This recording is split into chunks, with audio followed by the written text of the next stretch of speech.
on a quand même été alerté par ce qui s'est passé lors de ce pèlerinage où au niveau de la Mecque, il y a un certain nombre de décès qui ont été enregistrés.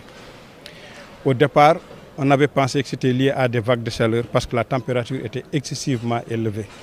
Mais on s'est rendu compte qu'il y a un syndrome respiratoire avec les cas de décès.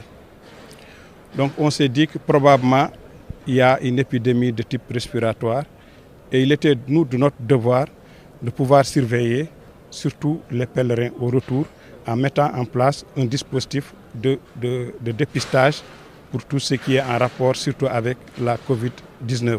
Et il faut dire quand même qu'il y a des cas qui étaient suspects et c'est des cas qui sont avérés. Et là, on est en train de leur fournir l'information pour qu'au niveau de leur maison, qu'ils puissent prendre les dispositions pour éviter que la maladie se mette à se propager et surtout qu'on puisse limiter ou même supprimer les fameux ganelets qu'on a l'habitude de faire. Mais il n'y a pas à s'alarmer, mais il y a aussi à faire de la prévention. Est-ce qu'on a une précision sur le nombre?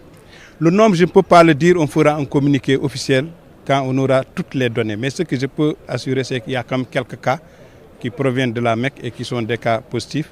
Et on voudrait bien faire le tracking, les connaître, les identifier, savoir où ils habitent, pour qu'on puisse les mettre en relation avec les structures de santé proches, pour faire une surveillance rapprochée, pour éviter une propagation.